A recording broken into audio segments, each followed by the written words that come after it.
لیدونکو موږ له ماشومتوب څخه اورو یا یې په کتابو کې رالولو چې په کال 1969 کې د جولای میاشت په 20 تاریخ د نیل آرمسټرانګ په نوم یو امریکایي خلاباز فضا ته د سپوږمۍ په سطحه باندې لومړی انساني قدم کېښود. کله چې د فضا دا لویه او عظیمه اختراع په ثبوت ورسېده، په دې ورځ نیل آرمسټرانګ وویل چې بېشکه دا د انسان په سپوږمۍ باندې یو کوچنی قدم دی، خو د انسانانو د نسلونو لپاره دا ډېره لویه کامیابي ده. په دې وخت کې د امریکا رسنۍ له خوشحالۍ څخه نه ځایده او شور په سر اخیستی وه، او په هغه وخت کې د امریکا په رسنیو کې دا خبرې وشوې چې له سپوږمۍ وروسته به په ډېرو نورو چارچاپېره سیارو باندې تسخیر هم وکولی شي، او هلته به انساني ټاټوبی جوړ او نفوس به پکې میشت کړل شي.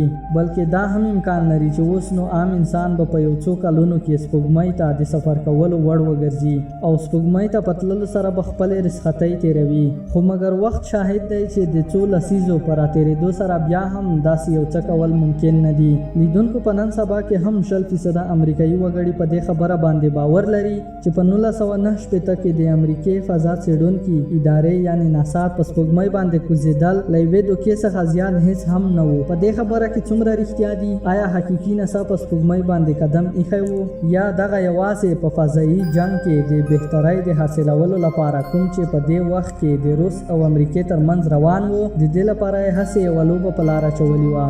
نن په دې ویډیو کې زه د ناسا سپوږمۍ ته د سفر کولو په باره کې ځینې مهم ثبوتونه او تحقیقات درته وړاندې کوم، له کومه څخه به چې په یقیني ډول تاسو ته دا واضحه او ښکاره شي چې آخر هم رښتیا څه دي. لیدونکو په 14 سپتمبر په 1969 کې روس یو غیر انساني فضایي حربه چې نوم یې لیونارډو و چې دا د سپوږمۍ په سطحه باندې کوز شو او پر نړۍ باندې ځان بهتره کړو. په همداسې ډول دا د امریکې لپاره د عزت او بېعزتۍ لامل او مسله وګرځېده چې موږ به له دې څخه پرته یوه بله لویه نادره کارنامه څنګه ثبوت کړو. په همداسې ډول د دې هدف د بشپړولو لپاره یې د هالیووډ په کومه نامعلومه سټوډیو کې یا د ځینو څېړونکو په آن د شیکاګو په ایریا 51 کې د بیکګراوند په سیټ کولو سره د انسان په سپوږمۍ باندې د کوزېدو ټوله منظره ریکارډ کړای شوه. د دې امریکایي اپولو میشن په نوم سپوږمۍ ته د تللو دروغ په حقیقي ډول او انداز باندې ریکارډ کول په حقیقت کې پخپله یو ډېر لوی شاهکار و. خو مګر لیدونکو موږ او تاسې وایو چې دروغ پښې نه لري. کله چې د دې میشن تصویرونه او تفصیلات وڅېړل شول، نو په ساینس او ټکنالوژۍ باندې پوهېدونکو او نورو محققینو داسې په سترګو لیدلې پوښتنې راپورته کړې چې نظرانداز یې ناممکن و. د ناسا لخوا هم د دې کوم تسلي بخښونکی ځواب ورنه کړل شو. له همدې امله دغه نظریه نوره هم قوي کیږي چې په حقیقت کې انسان په سپوږمۍ باندې قدم ایښی هم لا نه دی.